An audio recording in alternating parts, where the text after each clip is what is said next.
Hey there, Survival Litters. Mr. Gunderson coming here, and welcome to Chapter 7 of Buried in the Sky. This is your instructional video.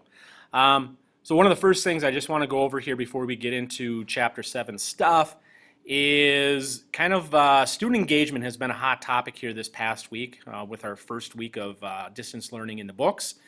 And this is how I am tracking your engagement.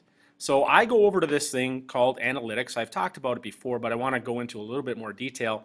And over in analytics, what we have dates that you last accessed Schoology. And I'm not so worried about that. What I'm worried about is this column here. This shows when you last accessed course material. Okay, so over here it gives me a day and time of when you last went in and accessed something in Survival Lit. Now, so I'm looking at a couple of things. I'm looking at how many days have gone by that you haven't engaged in and accessed course material and missing assignments.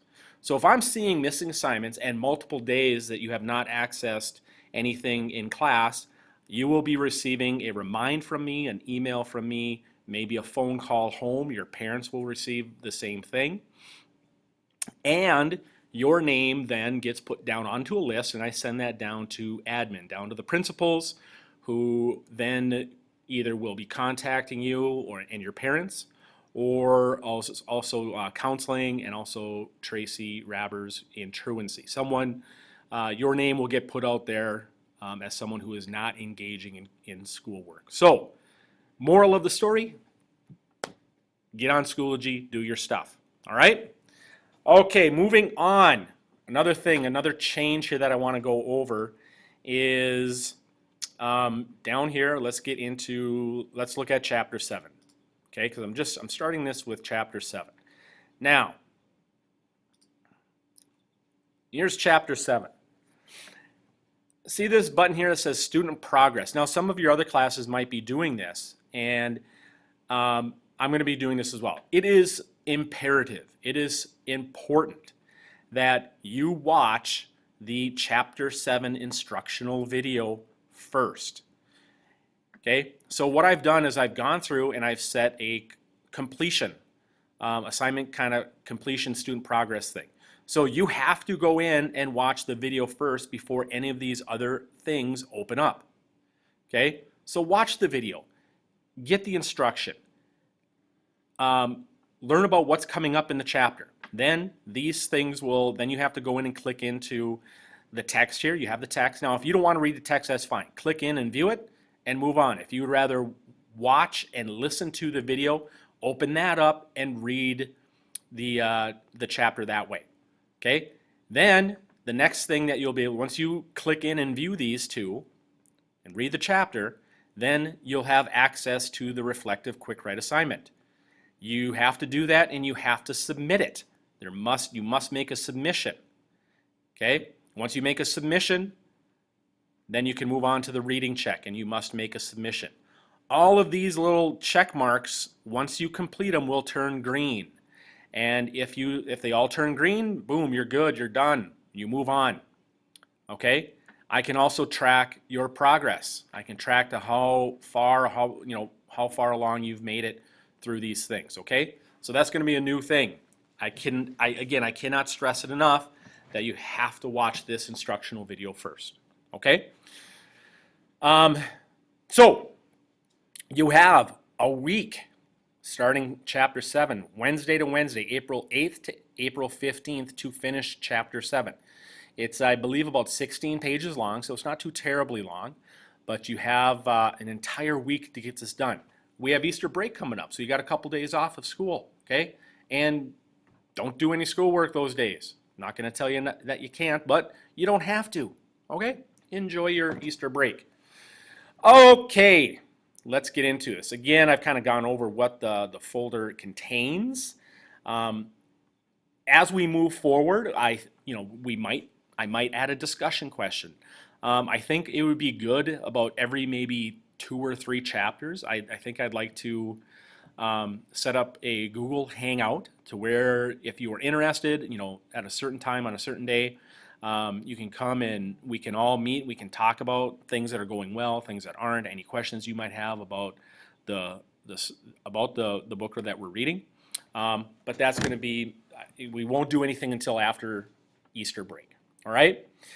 One other thing that I want to mention too is with the reflective quick write, you need to add details from the book. Okay, you need to add details. I've said that before, I'll say it again. You need to add details from the book. I need to see that you have read the book and you know what you're talking about. With the reading check, here's a little secret. Don't tell anyone. It's open book. Use your chapter, the text on it. Okay? Use it, please. I want you to go in and look up the answers. Okay?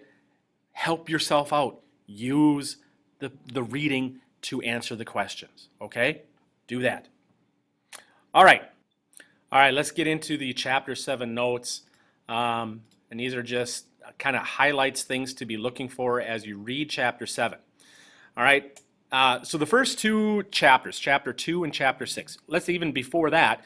The reason that we've skipped some chapters is because I just want to be focusing on the mountain climbing itself, the event in 2008 that took place on K2. I just want to focus on that. The chapters that we're skipping is a lot of history about Sherpas and the land and the region and things like that. I'd rather us focus on the climbing of the mountain survival that takes place. Okay, so we started with Chapter 2, which was really kind of history about K2. Chapter 6 was really the trek and getting to base camp and life at base camp and things like that. And really, there was a focus on cheering, one of our main characters, cheering the Sherpa. All right, so now Chapter 7 is building up to starting the climb.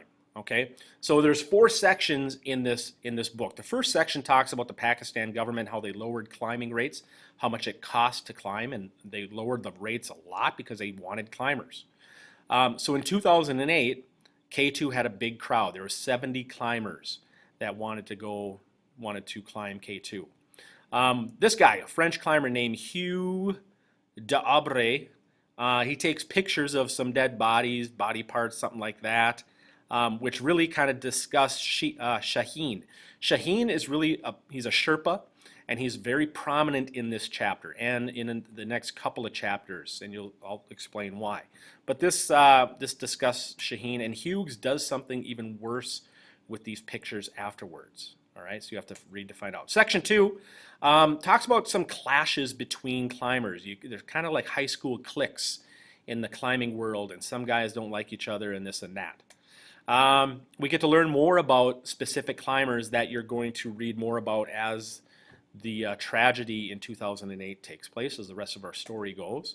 You learn about Alberto Zerain, very respected, one of the great climbers in mountaineering history. Wilco, he's from the Netherlands, very strong-willed person. Ger from Ireland is a really happy-go-lucky kind of guy. Marco from Italy is all about me, show me, look at me kind of stuff. And then Dren from Serbia is very in touch with nature and this and that. And then you have Cecilia from Norway and her husband Rolf. They are climbing the mountain together. So you learn about some more background information about these climbers. The third section talks about K2 weather, and the weather climbing these mountains is crucial, right? They want to have good weather. It also spends a good amount of time in section 3 talking about the acclimatization that climbers have to go through in order to survive the death zone. They have to get their bodies ready to be able to survive being up in the atmosphere so high with such little oxygen. And then it is also going to talk about potential problems with acclimatization and not being climatized and just other physical problems that you can have. Section 4 is a big section, not like it's an important section, okay? This guy is talked about, Jan Geisendanner. He is called the weather god. He's a meteorologist. Some climbers, they've been at base camp for 4 weeks. They're packing up to go home. All of a sudden, word comes from Jan that there's a perfect weather window coming for August 1st. Everyone gets excited, and teams start meeting to plan how they're going to climb the mountain. The teams divide into two teams, and they're going to each take a different route.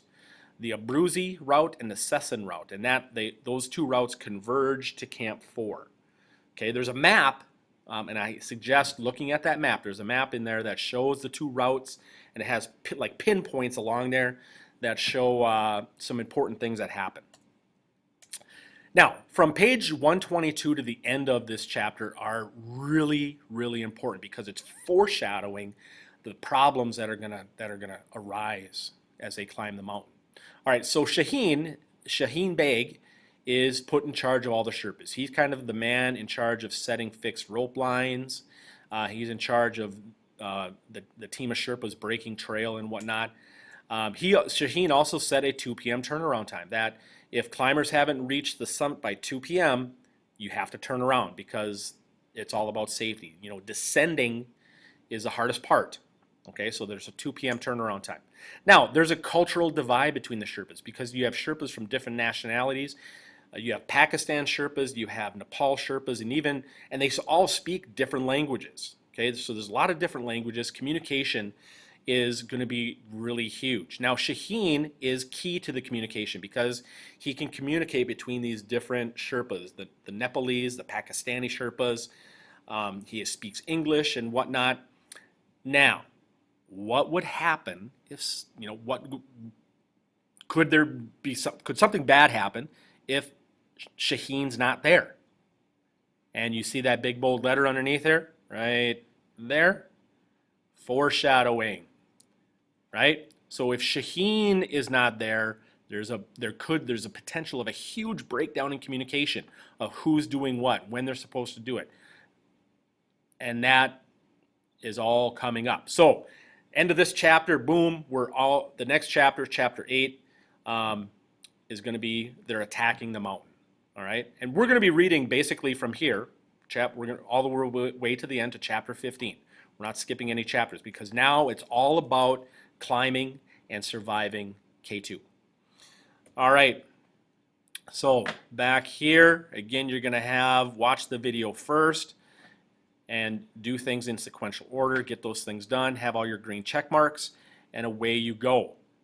All right. Again, if you have any questions, please contact me, message me and remind in Schoology, email, whatever the case may be, and I will help you out as best I can. And last thing, have a good Easter break. Okay, enjoy the time with your family. Take care of yourself, take care of your family, and take care of your friends. We will talk soon. Bye.